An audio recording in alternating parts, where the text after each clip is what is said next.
Salam, xoş gördük hər birinizi əziz şairlər. Bugünkü mövzumuz yerin daxili quruluşu haqqında olacaq.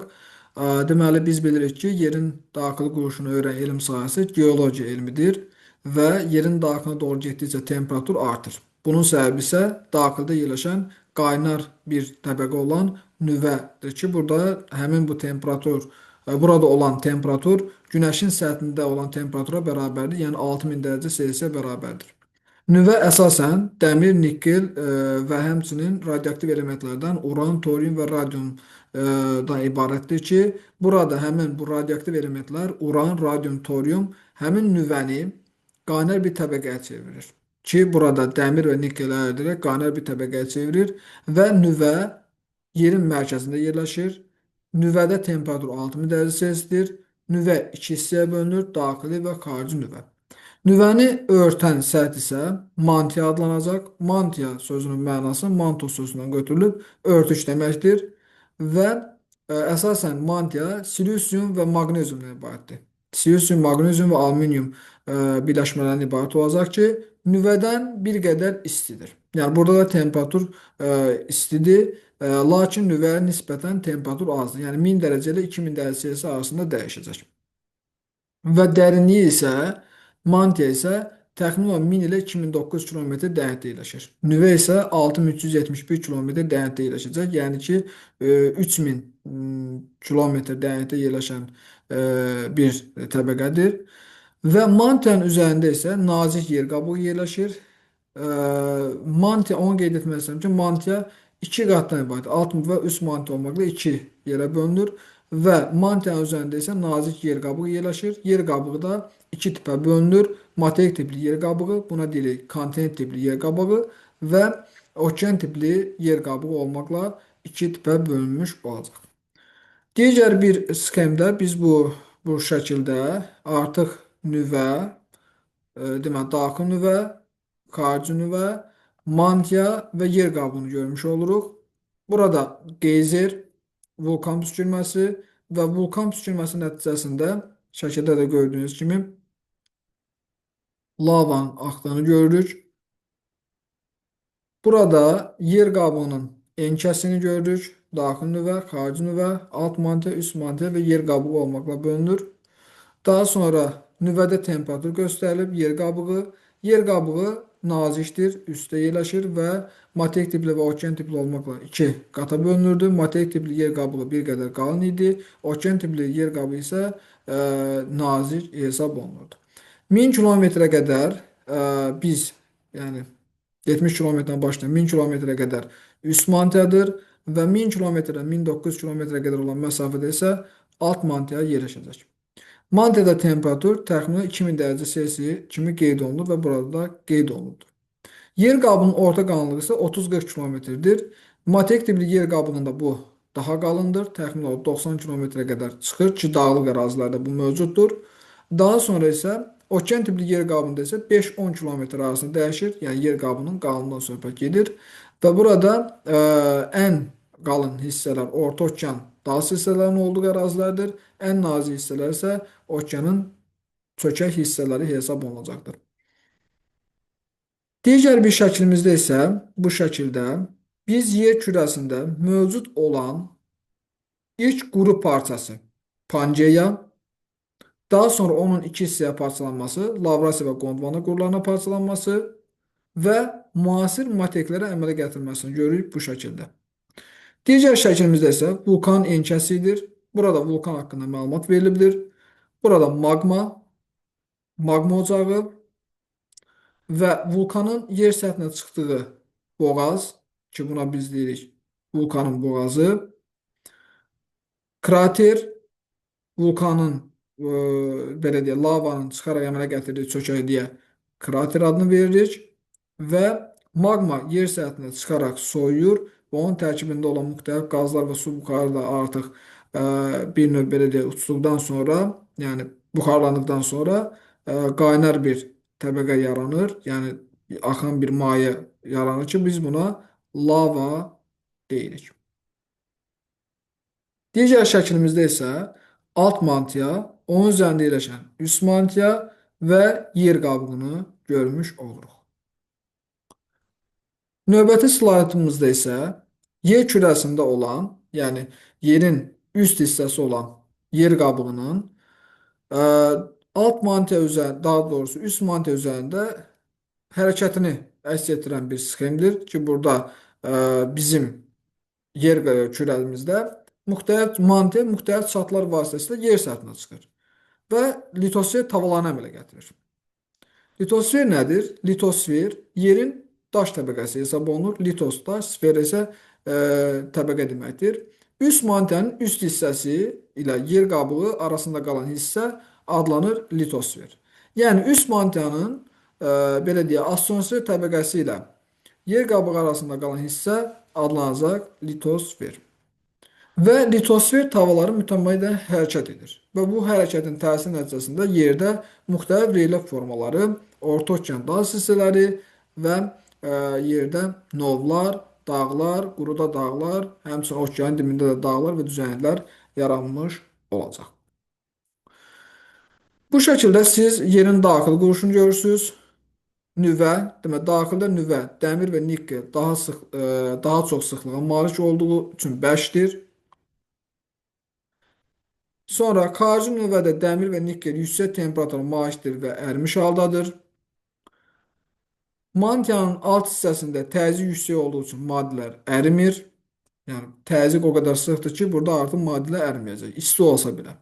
Üst mantiyada vulkanların əsas maddəsi olan maqma ocağı burada yerləşir. Yəni vulkan püskürən zaman üst mantiyadakı maqmanın yer səthinə çıxması nəticəsində baş verəcək vulkanlar.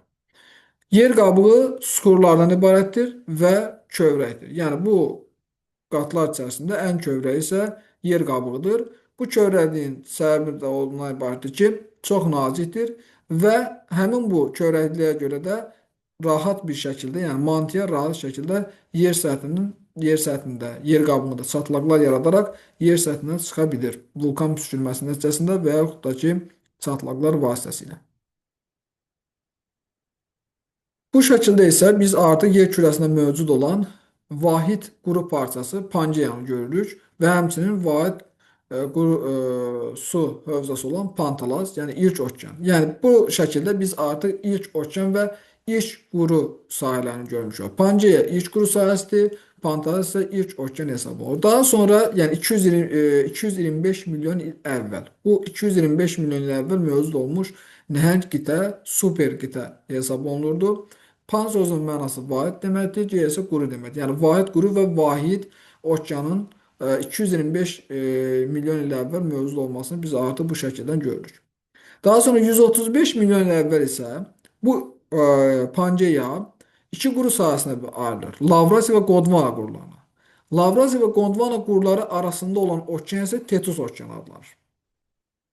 65 milyon il sonra isə Lavrasiya quru parçaları və həmçinin burada Afrika və Cənubi Amerika materikləri bir-birindən ayrılır. Daha sonra Avstraliya və Antarktida materikləri bir-birindən ayrılır. Bu şəkildə görə bilərik. Hazırda isə Lavrasiya və Gondwana quruları parçalanaraq müasir materiklərin əmələ gətirdiyini bu şəkildən aydın şəkildə biz görürük.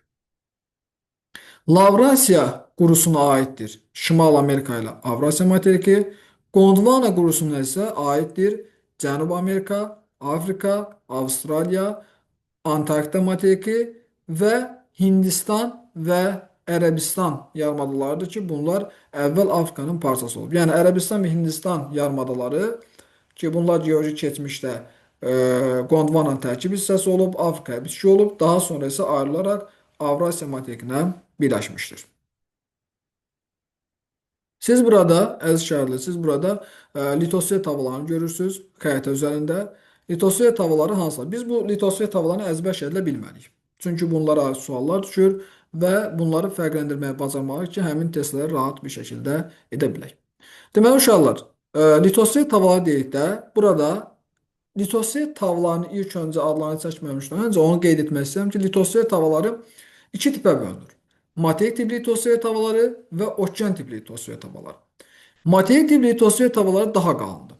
Səbəbi ondan ibarət ki, burada yer qabığı 3 qatdan ibarət. Yəni yer qabığı dedik ki, tiplərə bölünürdü və materik tipli, yəni kontinent tipli yer qabığı Okean tipli yer qabı nisbətən qalın idi və yer qabında bazalt, qranit və çökmə qatdan ibarət idi. Yəni materik tipli yer qabığı 3 qatdan ibarət olacaq. Bazalt, çökmə və qranit qatlarından olmaqla 3 tipə bölünür. 3 qata bölünür. Okean tipli yer qabığı isə iki qatdan ibarətdir. Bazalt və çökmə qatlarından ibarətdir. Deməli, burada biz Şimal Amerika litosfer tavasını görürük. Əziz şahidlər, litosfer tavalarının sərhədləri su səthlərindən keçir. Yəni ki, biz materiklərin sərhədləri ilə litosfer tava sərhədlərini bir-birindən fərqləndirməyi bacarmalıyıq. Gəlin ilk öncə Şimali Amerika litosfer tavasına diqqət edək. Şimal Amerika litosfer tavası, baxın, bu hissələri əhatə edir. Yəni okeanda olan, çatlaq olan hissələri də əhatə etmiş olacaq. Əvvəlki şəklə diqqət yetirsək, necə ki bu şəkildə çatlaqlar görürük ki, baxın, su səthi içərisinə gedir. Bu çatlaqlar o demək, çatlaqlardır ki, həmin bu çatlaqlar vasitəsilə mantia yer səthinə çıxır. Çünki bu hissədə yer qabı nazikdir. Nazik olduğu üçün o hissələrdə artıq qaynar təbəqə olan üst mantia rahat bir şəkildə yer qabığında müxtəlif çatlar yaradır və o çatlardan yer səthinə çıxır. Məsələn, biz burada Filippin litosfer tavasını görürük. Daha sonra Hindistan, Hind, Avstraliya litosfer tavasının müəyyən bir hissəsi. Burada Şimal Amerika litosfer tavası, Afrika litosfer tavası bu hissəni əhatə edəcək. Gördüyünüz kimi Cənubi Amerika litosfer tavası bu hissəni əhatə edir. Gəlin bu mövzunu digər xəritəmizin üzərində yenidən davam etdirək. Deməli, Şimal Amerika litosfer tavası burada qeyd olunur. Gördüyünüz kimi Şimal Amerika litosfer tavası, daha sonra Cənubi Amerika litosfer tavası, baxın, əhatə edir bu hissələri. Afrika litosfer tavası,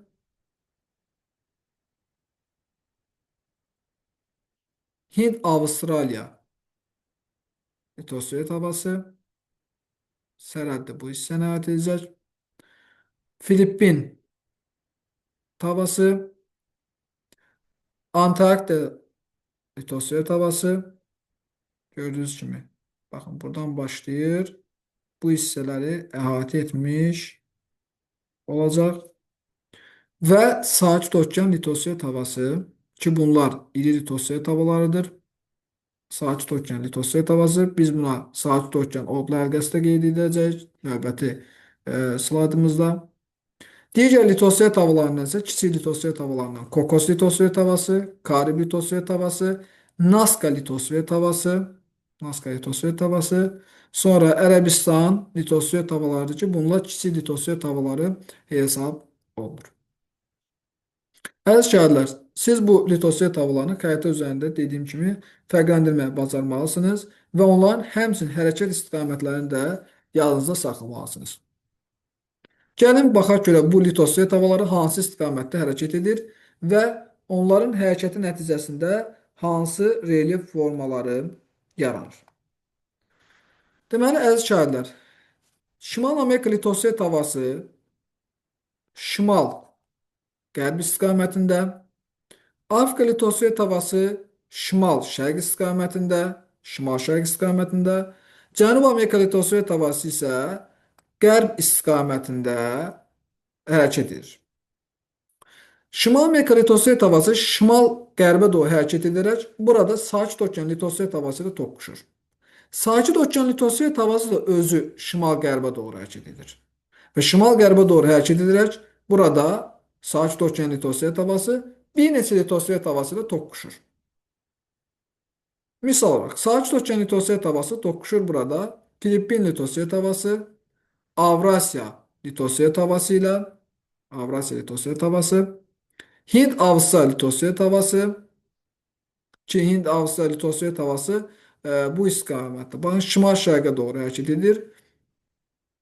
Sakit Okean litosfer tavası həmçinin Antarktika litosfer tavası ilə də toqquşur. Yəni bir neçə, daha sonra burada Naska litosfer tavası ilə də ağırlanma zonasında yerləşir əslində. Deməli, litosfer tavalarının hərəkətinin iki növü var. Divergent, gəlin ilk öncə buna baxaq. Divergent və konvergent. Konvergent. Gent. Divergent nədir? Divergent litosfer hava ayrılmasıdır. Gördüyünüz kimi burada litosfer havaları bir-birindən ayrılır. Bax, fikir verirsinizsə. Oxlar əgər əks istiqamətsə bu litosfer havanın ayrılmasını göstərəcək. Konvergen isə litosfer havanın toqquşmasıdır. Məsələn, burada olduğu kimi oxlar bir-birilə qarşılaşırsa, deməli bu litosfer havalar bir-birilə toqquşur. Və həmçinin burada olduğu kimi. Burada ayrılma hissəsinə biz deyirik divergent, toqquşma hissəsinə qeyd etdik ki, konvergent. Konvergentin iki cür forması var. Konvergentdə iki tipli litosfer tavası. Məsələn, eyni misal olaraq. Konvergentdə subduksiya hadisəsi deyirik biz buna. Məsələn, okean tipli litosfer tavası ilə materik tipli litosfer tavasının toqquşması. Yazda saxlayın ki, konvergent sərhəd o deməkdir ki, litosfer tavalары bir-biri ilə qarşılaşır, toqquşur. Və həmin bu toqquşmanın təsiri nəticəsində də müxtəlif relyef formalar əmələ gəlir. Məsələn, subduksiya deyək. Subduksiya. Subduksiya materik tipli litosfer tavası ilə okean tipli litosfer tavasının toqquşması deməkdir. Yəni ki, misal burada Nazca litosfer tavası ilə ki, Nazca litosfer tavası okean tiplidir və Cənubi Amerika litosfer tavası ki, Cənubi Amerika litosfer tavası materik tipli hesab olunur. Yəni həm materik tipli litosfer tavası hesab olunur, həm də okean tipli litosfer tavası hesab olunacaq. Burada toqquşur. Baxın, fikir verirsə toqquşur. Toqquşma zonasında Cənubi Amerika materikinin özündə Ant dağları yaranır, şimaldan cənuba doğru. Nazca litosfer tavasının, yəni Sakit Okeanın tərkib hissəsində burada novlar yaranacaq. Niyə? Çünki materik tipli litosfer tavası daha qalındır, okean tipli litosfer tavası daha nazikdir. Ona görə də bunlar bir-birlə toqquşduqda artıq nazik olan okean tipli litosfer tavası qalın olan materik tipli litosfer tavasının altına gömülür və bunun təsir nəticəsində də gömülən hissədə artıq novlar, yəni çökəklər yaranmış olacaq. Misal biz burada qeyd edə bilərik, fikir verirsə, Sakit Okean litosfer tavası ilə Filippin litosfer tavası toqquşur. Toqquşma zonasında burada bir nov yaranır. Nə novu? Marian novu. Marian adaları və Marian novu yaranacaq. Toqquşma zonasında həm adalar yarana bilər, adalara uyğun olaraq da novlar yaranacaq. Deməli, əziz şahidlər, bu mövzu haqqında da bir qədər geniş məlumat verək. Daha sonra isə digər slaydımıza, növbəti slaydımıza keçək. Deməli, qeyd etdik ki, Cənubi Amerika litosfer tavası ilə Nazca litosfer tavası toqquşur. Burada Ərəbistan litosfer tavası ilə Afrika litosfer tavası bir-birlə toqquşur. Cənubi Amerika litosfer tavası ilə deməli, Afrika litosfer tavası bir-birindən ayrılır ki, bu hissəyə biz deyirik Orta Okean sıra dağları ki, Atlantik, yəni şimal deməli, Şimal Atlantika dağları və Cənubi Atlantika dağları olmaqla bölünəcək. Daha sonra Ərəbistan litosfer tavası ilə Avrasiya litosfer tavası toqquşur. Filippin litosfer tavası ilə Avrasiya litosfer tavası toqquşacaq. Həmçinin Hind-Avstraliya litosfer tavası ilə, baxın burada Hind-Avstraliya litosfer tavası ilə Avrasiya litosfer tavası toqquşur. Hind-Avstraliya litosfer tavası Antarktika litosfer tavasından ayrılır. Bu hissə olacaq divergent. Bu toqquşan hissələr isə olacaq dediyimiz kimi konvergent. Növbəti şəklimizdə isə Avrasiya litosfer tavası, Sakit Okean litosfer tavası və Filippin litosfer tavalarının bir-biri ilə toqquşduğunu görə bilirik. Filippin litosfer tavası okean tipli litosfer tavasıdır. Avrasiya litosfer tavası isə materik tipli litosfer tavasıdır və burada da Yapon novu yaranacaq, yəni adalara uyğun olaraq. Həmçinin bu hissələrdə çökəklər yaranmış olacaq. Buna deyirik nov. Əgər okeandakı çökəklər varsa, ensiz dərin çökəklər adlanır nov.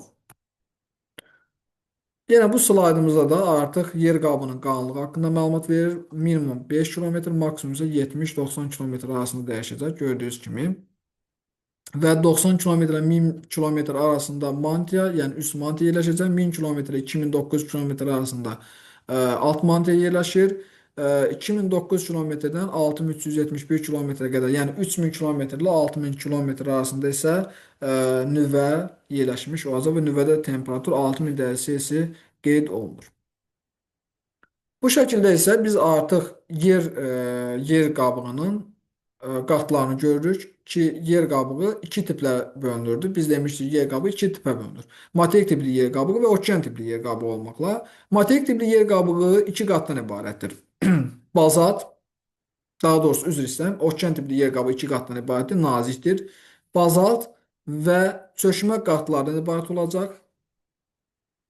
Materik tipli yer qabığı, yəni kontinent tipli yer qabığı isə 3 qatdan ibarətdir. Bazalt, qranit və yenə çökmə qatdan ibarət olmaqla 3 qata bölünürdü. Materik tipli yer qabığı daha qalın idi. Okean tipli yer qabığı isə daha nazik hesab olunurdu və hər ikisi üst mantanın üst hissəsində yerləşirdi. Bu slaydımızda biz litosfer havalarının divergent sərhədini aydın bir şəkildə görürük və mantiyanın bu formada yer səthinə çıxdığını burada artıq öz əksini tapıb. Digər slaydımızda isə iki eyni tipli materik tipli litosfer havası ilə daha doğrusu materik tipli litosfer havası ilə yəni iki materik tipli litosfer havasının bir-biri ilə toqquşmasını görürük və bu toqquşmanın təsir nəticəsində biri digərinin üzərinə bir qədər çıxa bilir və bu hissələrdə adlar yaranmış olacaq. Burada isə biz platformada hər hansı bir ərazinin sınaraq qalxdığını görürük ki, bu platformaya aiddir. Litosfer tağının toqquşma zonasına biz deyirik geosiqnallar. Geosignal.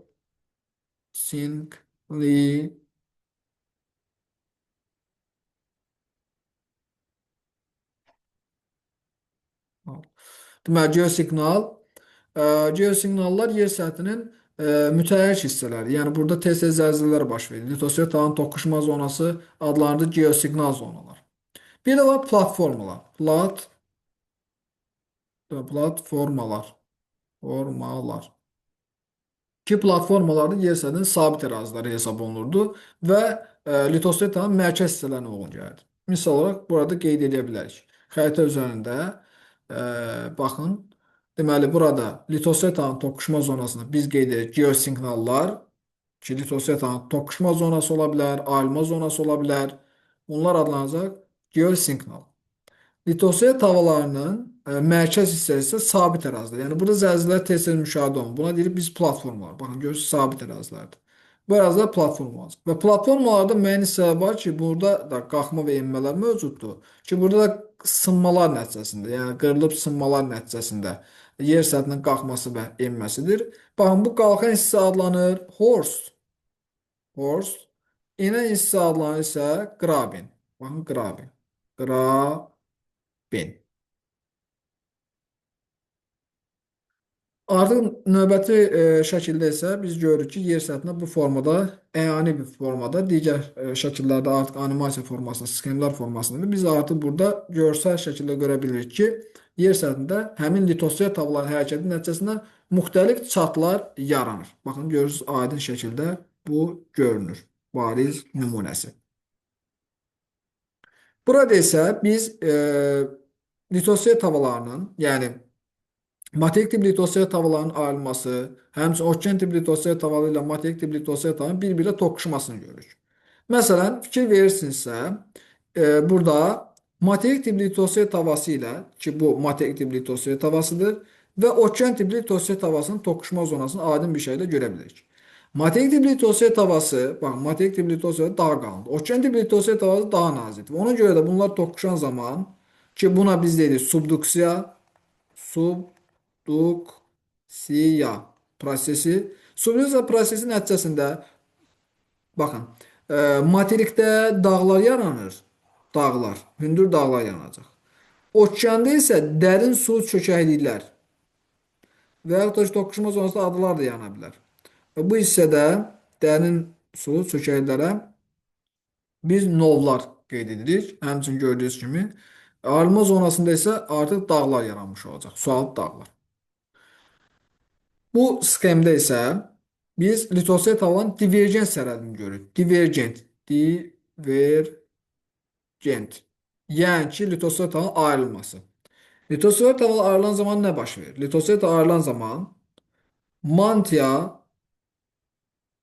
sərbəst şəkildə yer səthinə çıxır və soyuyur, Sualtı dağlar yaradır. Bu suyun altında baş verən bir prosesdir ki, divergent sərhəd əsasən divergent zonu əsasən okean tipli litosfer tabaqasında müşahidə olunur. Səbəbi ondan ibarət ki, okean tipli litosfer tabaqası daha nazik idi. Və mantia həmin o belə deyək, həmin o yer qabını rahat bir şəkildə ərdə bilirdi, deşə bilirdi və yer səthinə rahat bir şəkildə çıxa bilirdi. Amma kontent tipli, yəni materik tipli yer qabı dediyimiz kimi qalındı. Ona görə orada çatlaqlar çox az müşahidə olunur. Materik tipli litosfer tabaqasına nisbətən. Yenə materik tipli litosfer tabaqası, okean tipli litosfer tabaqasının sxemini aydın şəkildə görə bilirik. Burada materik tipli litosfer tabaqası daha qalındır, okean tipli litosfer tabaqası daha nazik olur. Gömülür materik tipli litosfer tabaqasının altına və quruda dağlar yaranır, suda isə dediyimiz kimi çökəklər, yəni novlar yaranmış olacaq.